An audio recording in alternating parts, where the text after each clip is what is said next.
Thank you, Mr. Ambassador, for your very interesting introduction. You have set the stage for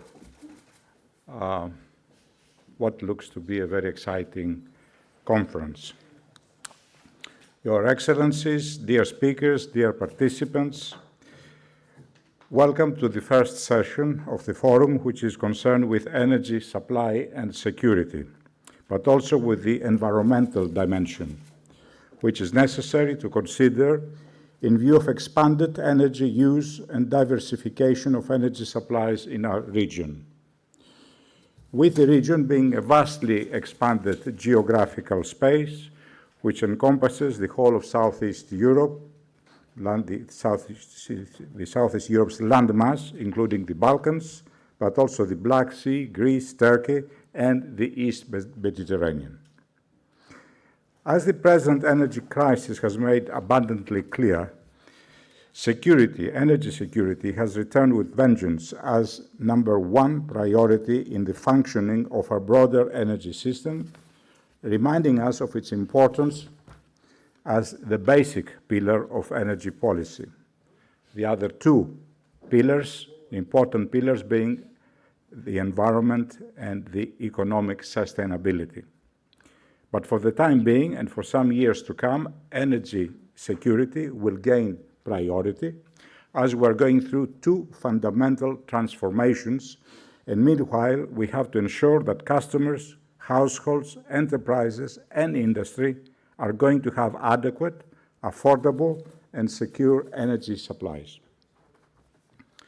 The first transformation is the energy transition towards clean forms of energy and decarbonization. This has just started, and it might take 2 or even 3 decades at the current pace of developments. At regional level, energy transition is advancing with emphasis on renewables penetration in the electricity mix, but also with energy efficiency in the building sector. The second transformation is more regional and has to do with energy supply decoupling in Europe from Russian energy imports following Russia's incursion in Ukraine earlier this year. Already substantial progress has been made in this front, but Russia's hold on European and regional energy supply is such that it will take a good 5 to 10 years before actual and complete separation can take place. At least this is our reading of the situation. The above are some of the huge energy and environmental challenges which we're facing today in our part of the world, and thanks to a first-class panel that the organizers have magically put together, we shall be able to discuss the various facets involved.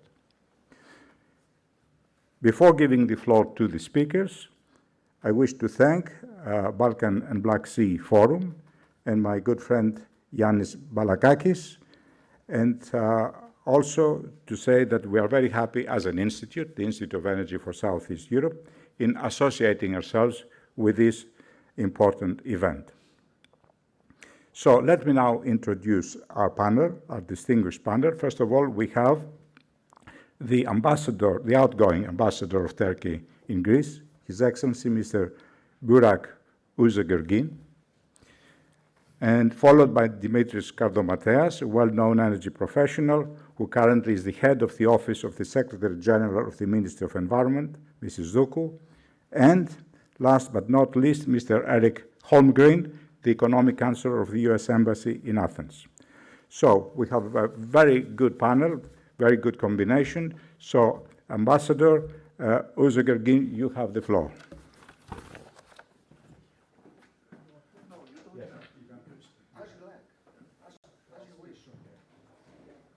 If it's all the same. Yannis, Michael, when you first visited me a few months ago, when you told me about your plans to hold such a forum, I said I know a good idea when I see one. And thank you for giving me the opportunity to be a part of that success, and I'm sure it will be successful. And I wish you good luck from the outset. Now, the snapshot of our regional energy market is anything but reassuring at the moment. And by region, I, of course, refer to the Balkans, Black Sea, and the Eastern Mediterranean. The state of import dependency, which many of us allowed ourselves to slip into, is putting serious strain on our economies.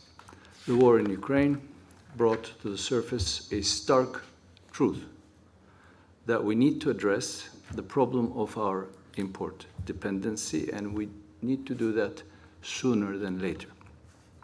Indeed, the war sent many economies scrambling to find alternative energy sources.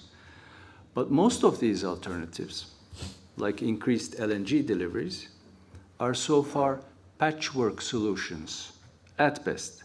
And in any case, these solutions do not address the very real challenge that we will keep facing in the years to come, and that is, as was mentioned, the climate crisis. The result of failing adequately to adequately deal with the climate crisis in a timely manner could indeed be very costly down the road. As such, the use of renewable energy is no longer an option, but a necessity in the face of that global climate crisis. I'll go as far as to say that renewables have become an inevitability for everyone in the region, including the Turkish market. And we really are doing something about it in Turkey. In fact, in terms of renewables, Turkey, which I have a problem getting used to, is 5th in Europe and 12th in the world in terms of renewable installed power capacity. 1st in Europe and 3rd in the world in geothermal energy. 6th in Europe in solar and wind energy. 1st among BSEC, Black Sea Economic Cooperation Organization members, and 2nd only to Norway in Europe in terms of hydropower. And lastly, 1st among BSEC members in biogas and bioenergy. So we're now looking at hydrogen, given its potential role in achieving a sustainable energy future. But, and there's always a but, now while renewables are clearly the future for a large part of our energy needs, and as we pursue decarbonization of our energy systems accordingly, secure and diverse sources to tap into in the meantime must also be assured. Because, as the previous speaker mentioned, the green transition will not happen overnight. We will still need hydrocarbons to diversify our energy mix even after the transition. We have to invest not only in renewables, but we should also invest in clean domestic and regional hydrocarbon projects. So as part of this strategy, we own and operate 4 drilling ships, which are very famous in Greece. And these are able to carry out deep sea offshore operations. So far, we achieved considerable success in this endeavor, and the cumulative gas find in the Black Sea comes out to some 540 BCM for the moment, with a market arrival expectancy in a matter of months, not years. But let us not fool ourselves. Energy is not just energy, energy is politics. Energy is politics, both domestically and on an international scale. Energy can bring nations together, and it can also cause great friction. We do not live in an ideal world, far from it, because in an ideal world, each country would have sufficient natural resources to meet its energy needs. So, nations therefore have to cooperate. We need to cooperate based on international law and within a spirit of good neighborliness. Consequently, we in Turkey are of the opinion that the most feasible solutions to energy questions in our region would be attained through inclusive policies. The theme of this morning's gathering is energy supply and security, environmental commitments in a world of sanctions and disruptions. In an intervention I made back in February 2020, not far from this splendid, magnificent building, in a hall, I mentioned the issue of energy exploration and exploitation as a potential contributor to the storm clouds gathering over the eastern Mediterranean. I take no pleasure, believe me, in being proven right. Of course, there is no denying that the Balkans, Black Sea, and the eastern Mediterranean was a complicated region to start with, even before the Russians invaded Ukraine. But the last 10 months have shown that energy is an area where countries of our region do not have the luxury or even possibility of going alone. Energy policies matter. Any decision or project regarding energy has the potential to have either reassuring or destabilizing effects on the neighborhood. Things can go either way. So the most feasible solution to any energy question in the region should involve all relevant parties in the region, including my own. In any case, we're already an established energy hub and a critical energy supply entry point for Europe. We led the way for diversifying the natural gas sources of Europe via the TANAP. This is obviously the pipeline through which Greece and other connected countries receive Azerbaijani gas, not Turkish gas, Azerbaijani gas. TANAP is the backbone and comprises the longest stretch of the southern gas corridor that has become essential for Europe in these trying times. I should also mention at this point that we are committed to maintaining freedom of navigation in the shipping lanes and maritime zones around us. This is important not only for us, but also for third parties in the region and even for the rest of the world. With the increased LNG trade in the region, our position is probably understood much better now than ever. We need to keep legal and legitimate trade flowing. So we're happy to explore regional cooperation opportunities in the field of energy, as long as this is done in a straightforward and constructive manner, based on international law and with respect, hopefully, to economic realities. There should be a fair and equitable distribution of natural resources in the region's seas, in accordance with international law. Just remember that fairness and equity are not opposites of international law. Far from it, quite the contrary. We are determined to continue resisting backdoor deals or fait accompli. We will not stand for schemes disguised as cooperation projects, which are in reality aimed at leaving Turkey out of the energy picture with a truncated maritime jurisdiction area in the eastern Mediterranean to boot.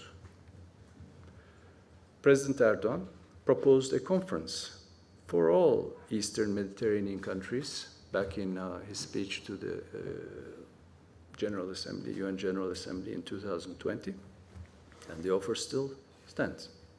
So in conclusion, I want to underline once again that we want to see energy as a means of cooperation.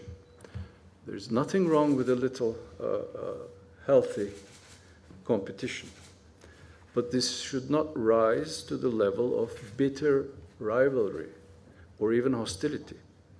Energy diplomacy should not be based on zero-sum games, especially not now anyway.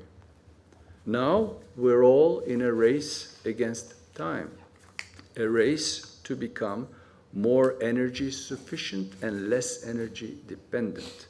At the same time, a race to save our peoples from the adverse effects of climate change. The war shows us how far behind we fell, simply because we preferred business as usual over pursuing long-term goals. We cannot do that anymore. Thank you.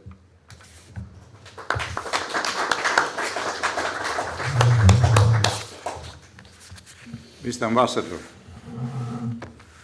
congratulations for a very good roundup on Turkey's position in energy and geopolitics. For some people who do not understand the regional energy politics, let me say that Greece and Turkey, contrary to the accepted view, have very close energy cooperation for many years. We are importing gas from Turkey through the Greek-Turkish interconnector from 2007, many years. Okay, there have been occasional problems for extenuating circumstances, but cooperation between DEPA and BOTAS has been very good over the years. I can attest to this personally. So problems have been overcome. Then we have an important electricity interconnection, which is now going to be upgraded in the next 2 years, because Turkey, compared to other markets in Southeast Europe, is very competitive on electricity. And now with the new nuclear power plant coming on stream in 2023, Turkey will become an exporter of electricity in our region, and this is of interest to us. Thirdly, Turkey is importing for many years, especially over the last 5-6 years, substantial quantities of refined oil products from Greece, especially diesel. These have diminished a little following the operation of the Star refinery, but even that, because Turkey is such a fast expanding economy, despite the problems, is always short of certain oil products. So Greece, through its 2 refineries, is helping. There is very, very good cooperation. In that sense, we fully agree and are in your how you put the situation, and keeping the sea lanes open is very, very, very important. Don't forget a lot of oil and gas is going through the Dardanelles and through Greece. Turkey is very important on regional LNG for terminals. We're now catching up with more terminals from our side. So your plea for cooperation is very clearly understood in these quarters. And as you said, there are problems. Yes, we're all aware of them. But there are so many more areas of cooperation between Greece and Turkey, especially on a regional basis, that I'm sure that over time solutions will be found. Now, from our side, as an institute, we're cooperating closely with Turkey. 2 years ago, we expanded our base of associates, and now we have a member from Turkey, Mr. Yardim, who was here a few weeks ago for our conference. And we have close cooperation with several other players, including the Istanbul Energy Exchange. So, Mr. Ambassador, your message is very well received. So don't believe everything you read in the papers. We'll be fine. So, we're now going to our next speaker, my dear friend Dimitris Kardomateas, who has been in energy for many years, especially on gas. So, Dimitris, you have the floor.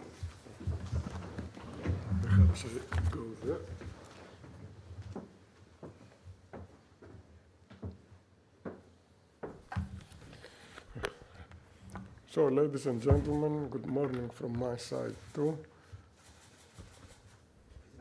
Okay, and first of all, let me thank the organizers of the conference and also convey to you the greetings of our General Secretary, Ms. Alexandra Sdoukou. So I think that given the subject of this session, I think it's appropriate to present to you our energy policies in this current environment of energy crisis. And to start with, of course, we have to define the problem. In order to formulate our policies, we have to define the problem of energy crisis and its causes. So, according to our analysis, the problem is, first of all, a gas market under turmoil, which caused by an increase of demand after the pandemic, not only in Greece, but pan-European. The problem is pan-European, which increase of demand found more pressure from the supply side because of the war in Ukraine and the sabotage in the Nord Stream pipelines. This cut about 55 BCM per year of gas supply from Russia. And Europe is very much dependent on Russia. This is the heart of the problem. Then it came also additionally the magnified effect of the gas exchanges. So in the futures market of the gas exchanges, the well-known TTF, there is a speculation about future prices based on fears, more on fears rather than facts, and this inflates the prices. This is the second cause. The result is a spread between TTF and Henry Hub prices, which is at unrealistic levels for many months now. The second problem is the electricity market that is also contaminated by the gas market turmoil because of the mechanism of marginal price. And this causes an increase on the inflation because electricity price affects all sectors of the economy, but also produces windfall profits to the electricity producers. If you see the next slide, here you can see clearly what is the problem. You see at the downside the curve showing the market in the United States, the well-known Henry Hub, and it's a stable market, more or less stable market. Whether the market, which is the blue line, the European market, is very nervous, and the spreads are very high, not related to the cost anymore. Because if you add up to the Henry price the cost of liquefaction and transportation, you are well below the current prices of TTF. So what can we do about that?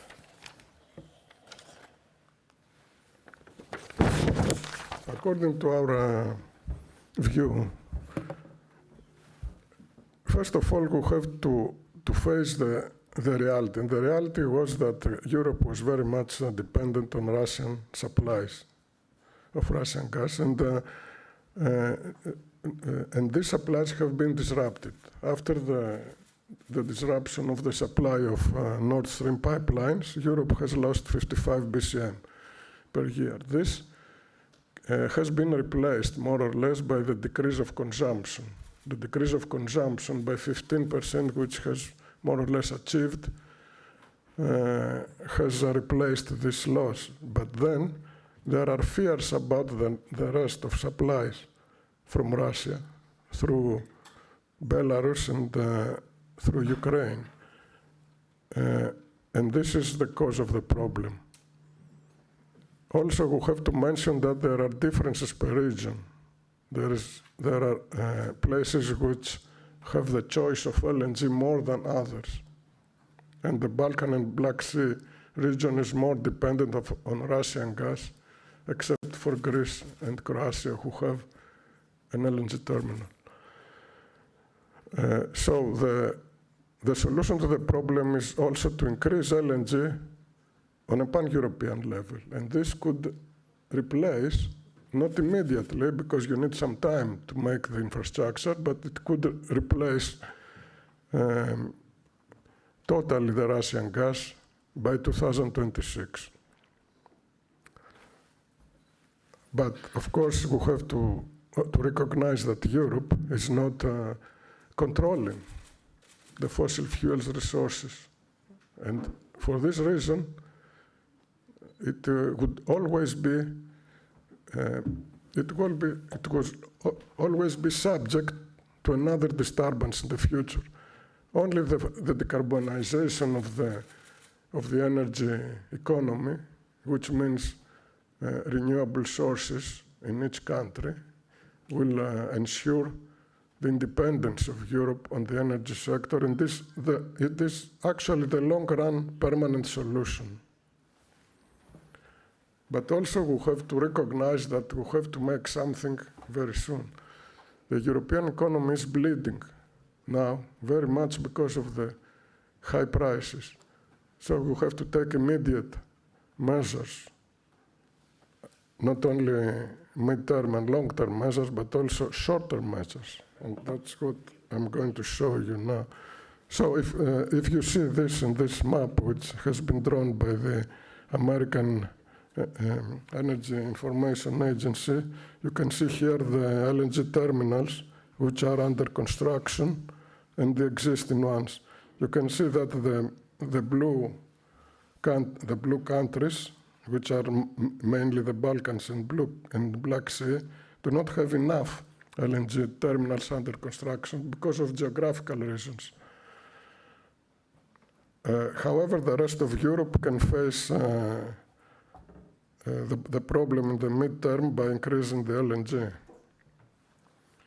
Now, the problem is not expected to come down before 2026, this problem of supply, because this is the time needed for the new infrastructure to come into stream, not only import infrastructure in Europe, but also supply infrastructure from the producing and export countries. Actually, by 2026, we will have a lot of new plants coming in stream, mostly North America and Qatar, and then it is estimated that there will be enough supply so that all the fears could come down. But let's see.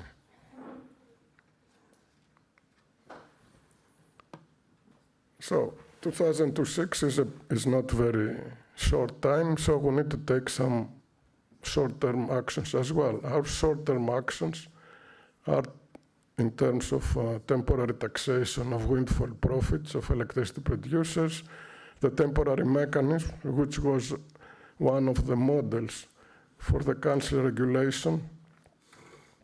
According to this model, the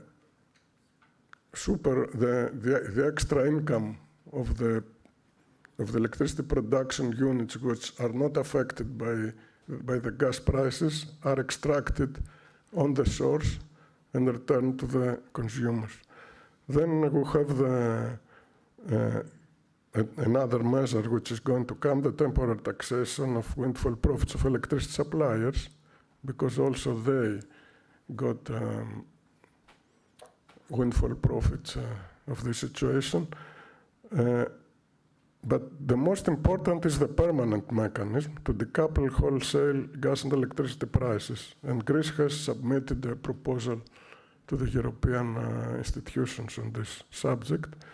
And the proposal for the regulatory intervention in the wholesale gas market, a cap on the gas exchange markets, which is under discussion today in Brussels.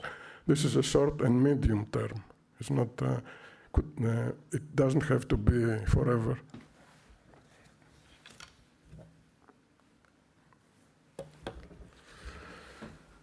Then we have to take also short-term measures in the sector of gas supply security, and we have taken this. As you can see, we have increased temporary storage in Revithousa. Fuel switching, the industry has made considerable fuel switching, so that we have already achieved around 20% reduction of gas consumption. Then we have some gas storage in Italy and Bulgaria, readiness for doubling the production of lignite plants, and fuel switching for 5 gas-fired power generation units. Not only our security is our focus. Our focus is also security and solidarity, because we know that we live in a region which depends on our LNG. So what we do, first of all, we increase the transit. This has already been done. At this moment, up to now, I mean in this period, these 11 months of 2022, we have increased the transit to Bulgaria to 2.3 BCM instead of 0.7 last year. We have also, we have plans also for the medium term to increase the transport capacity of the gas transmission system, but very important is our FSRU projects. The new one in Alexandroupolis is going to come on stream at the end of next year. There's another one in Corinthos, which is going to come on stream in 2025. And there are other plans also under discussion, like one in Thessaloniki. TAP upgrade is also supported by our government. The IGB upgrade, it is already under construction, and this will come on stream also in 2025. And very important is the gas pipeline that will connect Greece with North Macedonia. North Macedonia at this moment is 100% dependent on Russian gas. Important project for this country.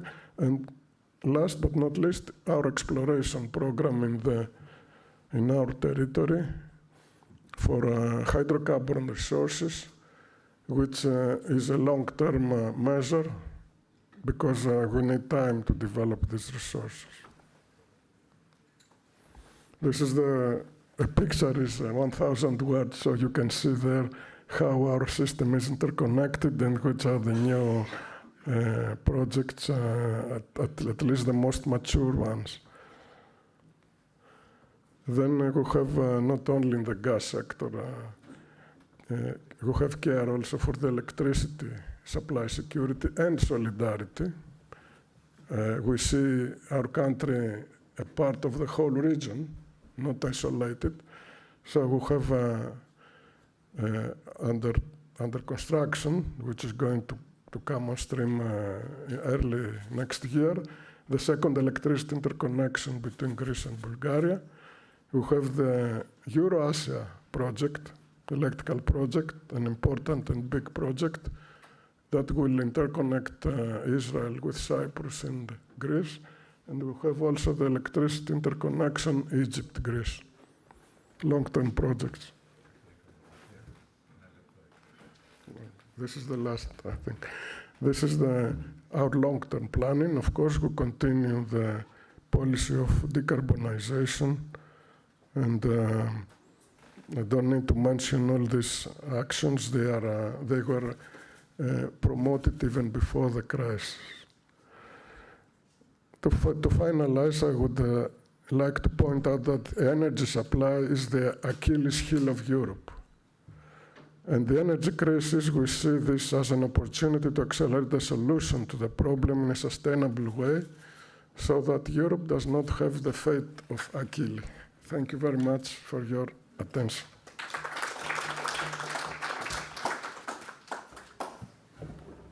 Thank you very much, Mr. Kardomateas, for an excellent exposition of Greece's gas infrastructure and current projects, and the questions that are obviously being addressed by the ministry and the various companies in ensuring security of supply. As you rightly said, prices is the most important issue right now, and you explained how the government is addressing this issue. A lot of information which is going to be in the proceedings and will enable us to understand better the scene. And this will takes us to our next and final speaker in this session. So may I call upon Mr. Erik Holmgren, the Economic Counselor of the U.S. Embassy in Athens, to take the floor.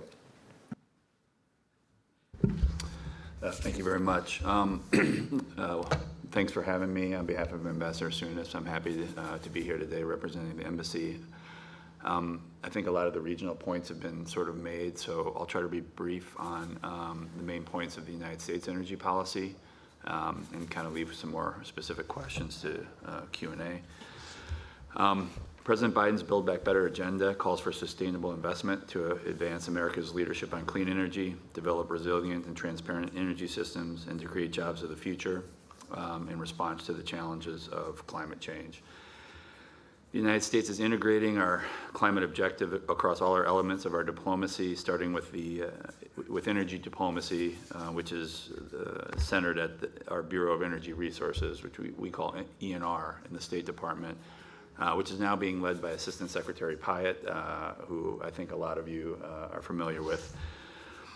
The Bureau of Energy Resources leads our efforts to develop and execute international energy policy through diplomatic and programmatic engagement.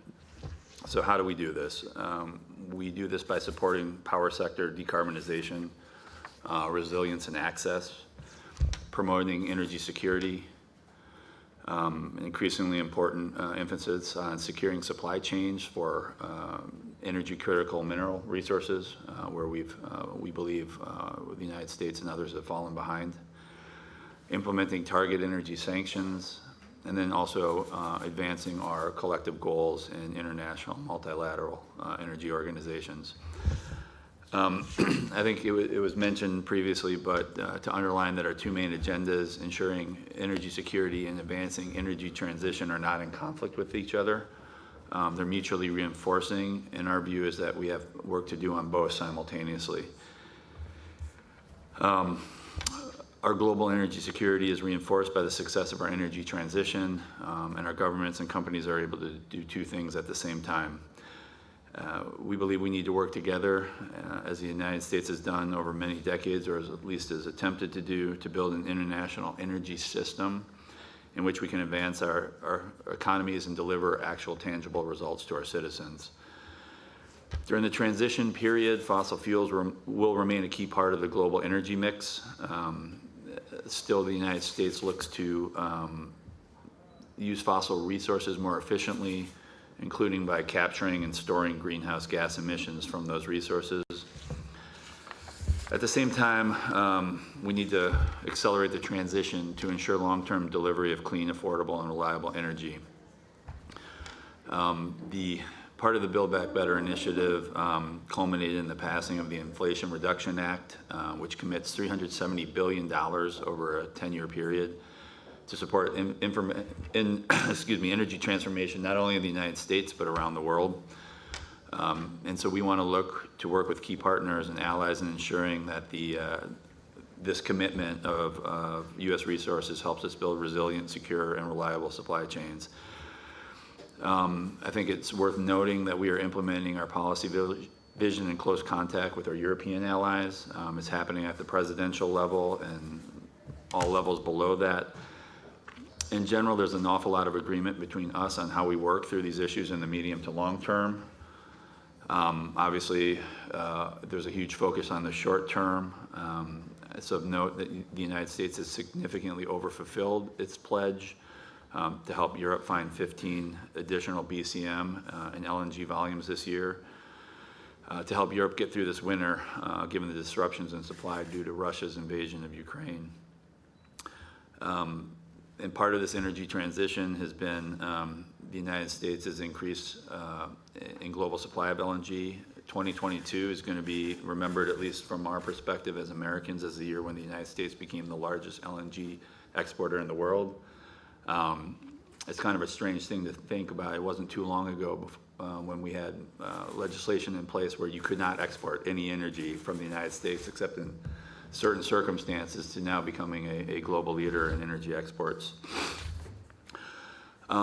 Still, it's clear from our vantage point that for Europe in particular, the greatest source of energy security is renewable energy, which does not depend on an unpredictable Russia right next door. Again, from our vantage point, if there is good news or a positive side effect of the war, I think decoupling between Europe and Russian energy supplies is real and now permanent.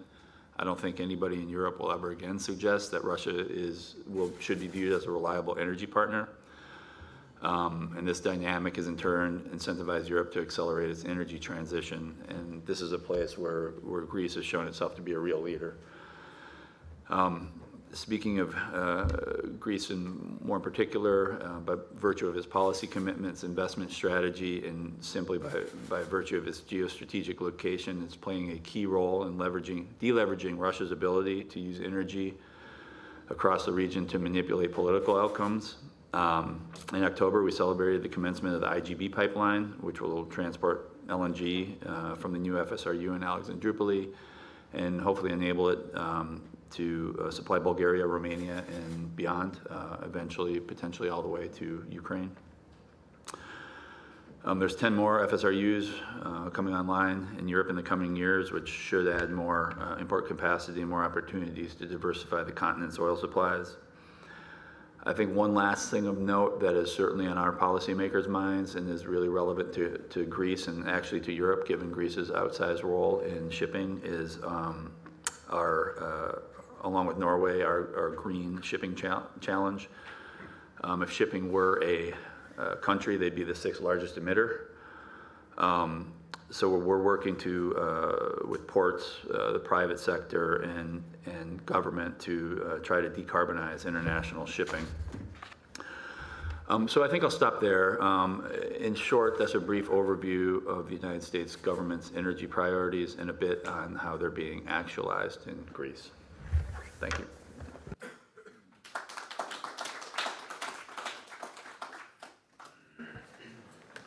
Mr. Holmgren, I think you have been very competent in presenting us in a very short space of time EU's policies, which are very well known, but you have managed to actually put the emphasis where a region is concerned.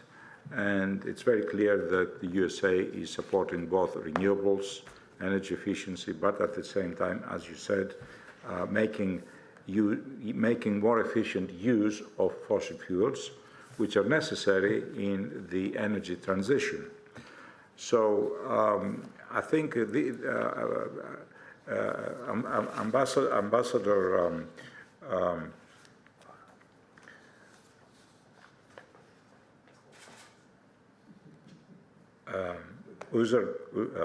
Özügergin, you also referred to that. No, I got it. Just wanted to make sure. This is a common point, which obviously concerns governments about the transition, because there's a lot of talk about the energy transition, but very few people really understand the fine parts of this, which is not only green energy, it's a lot more. And you have to see this in a context if you really want to achieve the final objective, which is to use less fossil fuels. So with this thought in mind, perhaps you would like to make some comments yourself, Ambassador, first of all, and then Mr. Kardomateas, and then Mr. Holmgren. Of course. Well, it seems that we're all agreed that the future will be in renewables, for one thing, and that we need to wean ourselves off Russian resources, and that we need to diversify sources, conveyance routes, and usage at the end. Now, of course, again, we have to be realistic. If we are going to succeed, we need to keep our peoples happy, because really the person on the street watches world developments on the news, but what's more important is if you can hit the home. As I think it was Father Bush who said it's the economy, stupid. So, you know, we need to be realistic. We need to have a goal or a set of goals and work realistically without hurting ourselves towards those goals. I don't think anybody would disagree with the need to transition. It's how we get there. That's. I read today that the U.S. scientists are coming up with some sort of fusion project that will be able to generate unlimited quantities of energy. Maybe that's the way forward. So science, economy, and a little bit of sprinkled of hope. That's what we need. We have the reality of energy markets because, Dimitris Kardomateas mentioned that because he showed the impact of the crisis on the electricity and gas prices in Greece, not only in Greece, but in all countries, including Turkey. So we have a situation here where, for the first time, we're facing a major crisis with liberalized electricity markets. And whereas 30, 40 years ago, governments managed completely the impact on the oil crisis at that time, now we do not have that luxury that governments can intervene so directly. So another problem we are facing is that energy prices have to be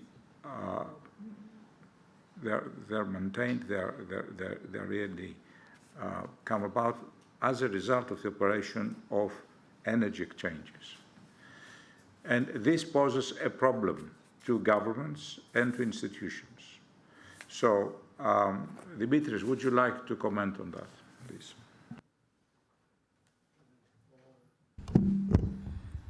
First of all, I would like to say that the energy crisis revealed some all-time classic principles, and one of that is to have freedom of your supplies. If you are bound to one source or a few sources, then you are bound also to crisis. And this is this mentality of freedom. I would like to say that was always in Greece. I mean, from the first time we developed our gas system, I'm proud to say that we didn't make the wrong choice not to make the LNG terminal.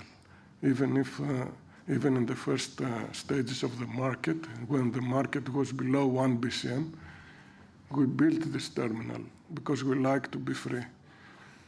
Now this is affecting the whole Europe.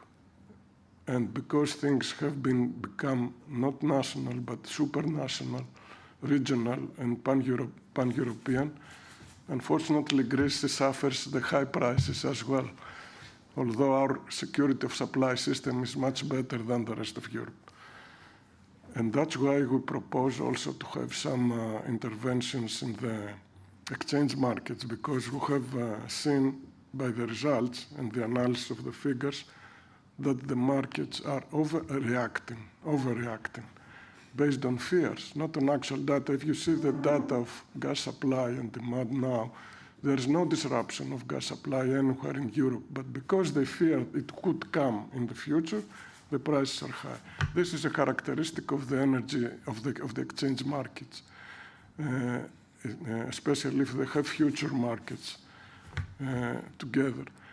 And this affects now the energy prices. Now, let me talk on a personal basis. On a personal basis, I think that electricity should not be a good that could be a subject to market exchanges.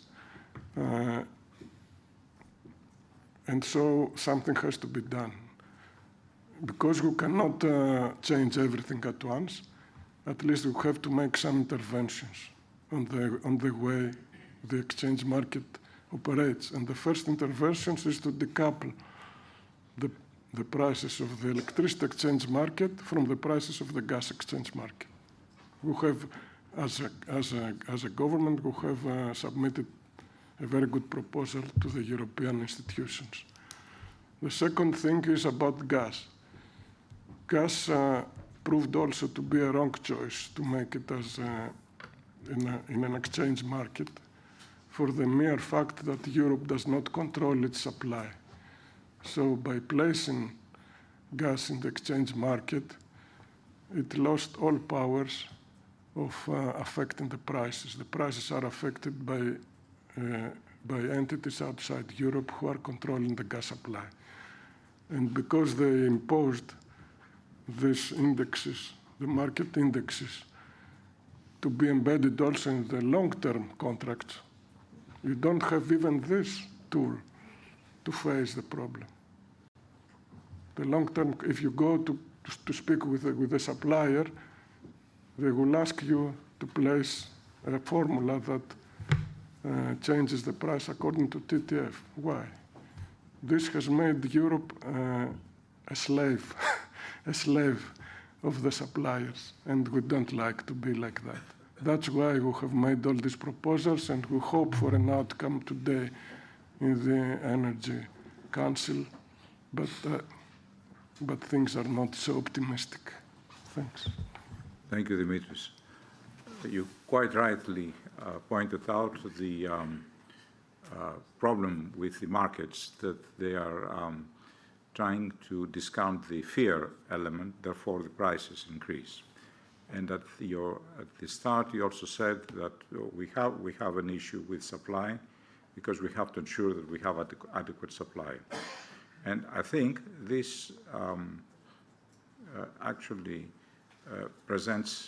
describes the real problem, which is energy scarcity.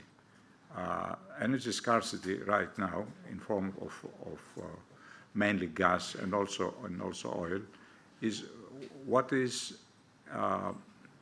behind the actual factor behind the crisis, apart from the repercussions from the incursion of Russia into Ukraine and the measures that were taken to contain Russia. Fine, this actually aggravated the crisis, but the crisis started before that as a demand and supply crisis.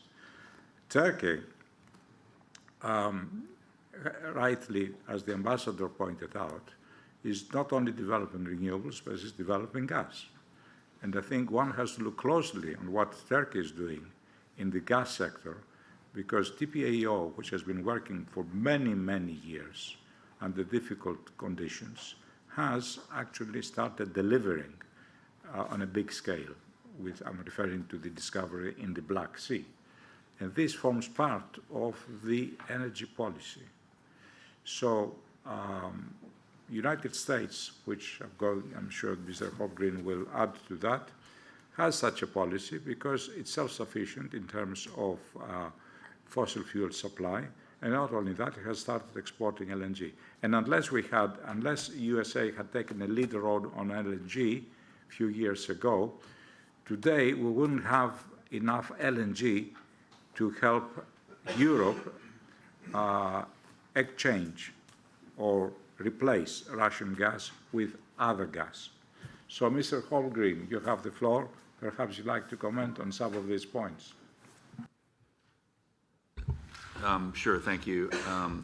It's been a struggle for us as policymakers to try to get gas to Europe while also dealing with the distortions in the market. I had a law school professor who said something along the lines of markets are the best way to distribute resources, except when they aren't. And we have a little bit of an issue right now, the way our LNG export infrastructure is set up, and also just by virtue of there are private actors and companies that are accountable to their shareholders and not accountable to the U.S. government policy priorities. Although our special envoy, Amos Hochstein, has been doing a lot of work on that front. One of the things that we're seeing now too, and this was evident when I was working in Mexico before this, is we have the ability to produce a lot more LNG from unconventional sources. We just don't have an ability to get it out of the United States in an efficient way. So that's caused another problem. If all things being equal, with the prices in Europe and globally, U.S. suppliers would increase their production. That production would get to global markets, and that would theoretically drive down prices. We just don't have the ability to push out onto ships, given our current infrastructure. Now there's projects underway in the United States to expand that, but these are not going to be, unfortunately, a short-term fix. They're going to be a longer-term fix. And again, I think it was the point I made earlier. It was because of just the sort of surprising change in U.S. energy policy, going from an inability to export, and if you can't export, the private sector is not going to look at building infrastructure that they can't use. In some cases, we were able to reconvert LNG terminals that were going to accept LNG to export terminals, but it's a work in progress. I think we all understand the dynamics here. It's just we just don't really have a lot of tools as policymakers to fix it in the short term, because it is a private sector issue and it's also it's an infrastructure issue. Right. Very useful. The point you made about energy policy application in the USA is very important, because there is a difference between government policy and which cannot be dictated to companies. They are huge corporations, but therefore you have to introduce the right incentives, and you have to affect policy changes through consensus, but also through incentives, either tax or other incentives, especially on research. I mean, USA is very, very important in backing research at very early stage. So the federal funding of research on energy has played a huge part in the development of USA's infrastructure right now. So I think between the three speakers, we had a very good picture of the current challenges and problems facing energy, not only in our region, but globally, because global situation affects our region. It's a big region, a lot of energy flows, different types of economies. Still, a number of the economies involved are developing very fast, like Turkey, like West Balkans. We have very fast economic development. This is not the situation in the rest of Europe. So our region is special in the sense that we still have very vital needs that we have to address and to solve. As you rightly said, Mr. Ambassador, the citizen, the man in the street, is worried about the energy prices. The governments have to reassure the consumer that they are working on solutions, and not only working, but they are actually delivering. And this means subsidies. And if I'd like to have one final round of questions and discussion, is the question of subsidies. For example, Greece and other countries in the region, in Europe, we have managed to go through this crisis following instrumental government intervention by providing subsidies to the consumer and to the enterprises, so that the consumer does not, will not have to carry the full burden of the energy price increases. Mr. Ambassador, perhaps you could tell us how Turkey is facing this issue. Back in university, I had double major. I double majored. One of my majors was economics, and the other one was government and politics. Now, the economics side of me dislikes subsidies or any market intervention because in the long run, markets do have a way of fixing themselves. My other major, government and politics side, says that, well, if you don't intervene in the markets and you leave things, you know, in the Wild West sense, things will get out of hand so quickly that, you know, the rest is theory.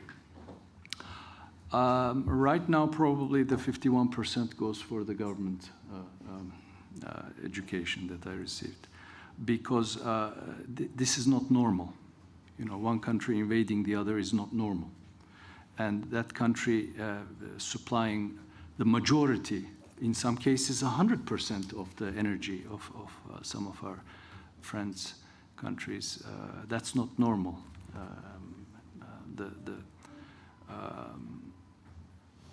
The supply situation is not normal. Therefore, we need to find the right balance so that we get through this winter and next winter without screwing up fundamentals of the market. Thankfully, I'm not an energy policymaker, so that will be up to our colleagues who are experts in that field, and good luck to you. So, Dimitris, you have the floor. According to my experience, there is the theory and the practice. Theory is against subsidies. Of course, markets are perfect. Everything is like heaven. But in practice, it's not working like that. And this is why Bismarck, you know what Bismarck said, that 5 Professoren Vaterland verloren. And the reasons he said that is because most academics are stuck on theories, while the world is much complicated, much more complicated. So, an example is also the energy reality we live now. Theoretically, the market should behave well and should have a price that could come out of the market exchanges that would depict the balance between supply and demand. But this is not so. The prices are more than that. They are inflated more than that. There should be a margin between Henry Hub and TTF, but not so big as it is now. And this is because markets are not behaving according to the theory. And that's why there are windfall profits to many players of the market. In a perfect situation, profits would be reasonable, not windfall profits. And skyrocket prices would be reasonable prices and reasonable profits. But this is not the way. So our government, and I agree with that, decided to make subsidies to the bills.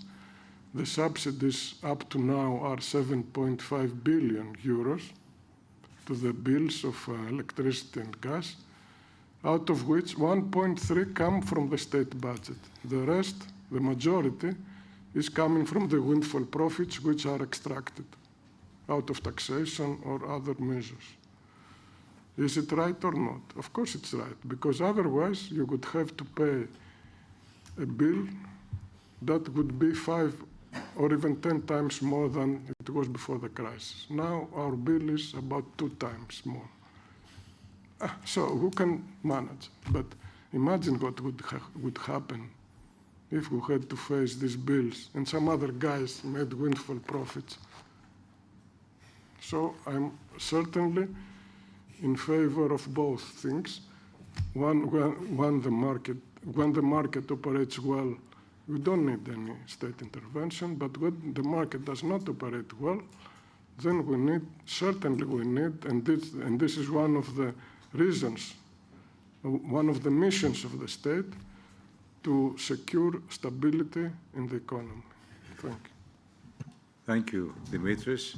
Now, how Maybe if I could how just do make you one point view? then. Huh? Maybe I could make a quick point on that. Yeah, how do you view this situation from the U.S. point, from the USA point? So, I mean, first of all, we're not going to tell other governments how to subsidize their energy markets or handle those. That's just that's something where A, we don't necessarily have the expertise, and B, it creates all sorts of other problems. But one of the things, this is an important issue to us for a different reason. Obviously, one of our goals as the United States is to keep cohesion in our policy vis-a-vis Russia, whether it's a sanctions regime or other ways that we're trying to deter or limit Russia's ability to cause further damage in Ukraine. So obviously, energy prices and the price that a consumer pays affects political outcomes potentially. And so one of the things that we're concerned about is, do rising energy prices and the rising costs on the individual, whether it's gas or whether it's heating a home, will that cause the average citizen to lose support for the efforts we're taking to deter Russia? So it's a very interesting topic for us from that reason. So we spend a lot of time, our embassies, looking at this just to make sure that we maintain NATO and EU cohesion for our policy against Russia. And then the other point I'd like to make is this: it's no secret that Russia deploys a lot of resources to try to stir discontent in countries, political instability, to further their own aims. So this is something too that we look at very closely, that Russia will be expending resources to try to make this, why are you paying more for your weekly heating bill or your monthly heating bill to protect these Nazis in Ukraine or whatever they use to try to gain some currency and try to get that political message out into mainstream political discussions to further their own aims, which is to weaken EU and NATO cohesion. So it's an interesting phenomenon, and we're looking at much more on the geopolitical level than sort of the domestic political ramifications. Well, thank you all for contributing. I think one common stream that comes out of this is that we are going through an unusual period, and therefore the markets are behaving in an unusual manner. Therefore, we have to not only monitor but be able to intervene. So I think this is a common observation. I'd like to thank you all once again for your valuable contribution and the discussion we had. I think we have all come wiser out of this, and also to thank the organizers for providing this floor. Thank you once again. Questions from the floor? Okay. There might be some questions from the floor. Okay. Please identify yourself, your name. Thank you very much. My name is Ivan Kapadakis. I'm the diplomatic advisor of the head of the opposition, Alexis Tsipras. I would like to ask a question. I'd like to congratulate Mr. Balakakis and Ambassador Costis for this excellent initiative. As Ambassador said, it's a really considered a really good idea with the Balkans Black Sea Forum. I would like to ask a question to the Ambassador of Turkey, who had a very interesting and very engaging presentation. On the question of energy security, Ambassador, you emphasized that what we do not need is zero-sum logic. Now, as you know the Greek position on this is that in 3 occasions, the Mavi Vatan logic, the agreement between Turkey and Libya in 2019, but also the Euro-Trace research was zero-sum logic. But on the other hand, we have seen and discussed today two situations that are not a zero-sum logic. One is the energy cooperation between Turkey and Greece, and specifically TANAP. And the other is, you mentioned the proposal by the president of Turkey for a conference on the Eastern Mediterranean. Do you believe that there is a prospect for something like this after the elections in this country, in all countries in the region? And what could be a way in order to move to a kind of conference that will not be based on a zero-sum logic? Thank you.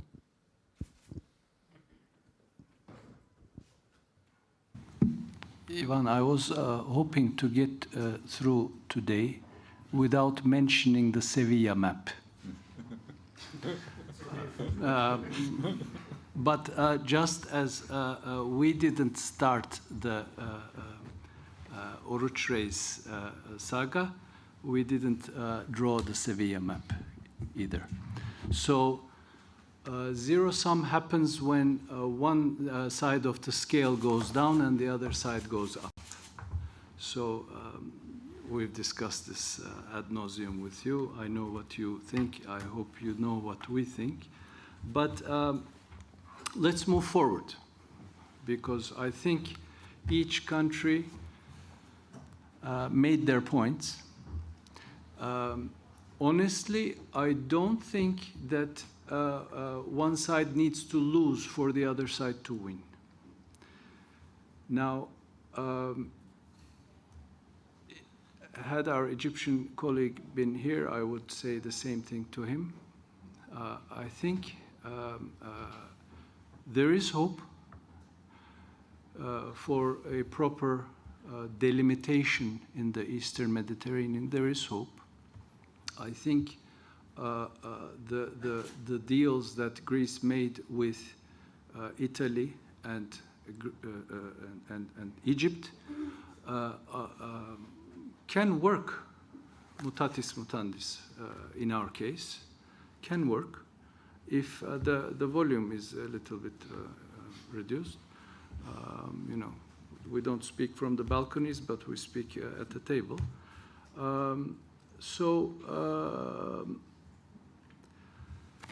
The Eastern Mediterranean has so many countries and so many sets of disputes that when you move one piece, the other ones are disturbed. So the idea that President Erdogan put forward was an inclusive one, really. The 3+1 didn't work for us because it kept us out, okay? And we have what the young people call FOMO, fear of missing out, okay? We will not sit on our hand while all kinds of energy routes go under our nose, where we think is our territorial sea or continental shelf or EEZ, whatever. Now, in delimitation matters, if a maritime jurisdiction zone is not delimited in a legal manner among or between the sides, then it is high seas. If it is high seas, then everyone has the right to explore and exploit. But then, that's the legal side. Politically, people don't like it when other nations, other coastal states come too close to them. The only way that we can jump over this hurdle is to actually talk to each other. And I know the limitations on the Greek side, or the allergy about talking on sovereignty matters. I understand that.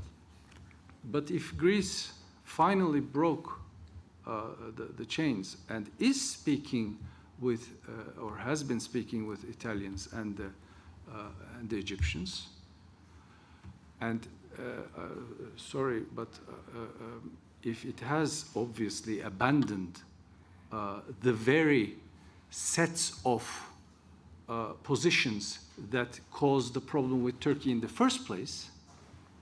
So maybe in the future,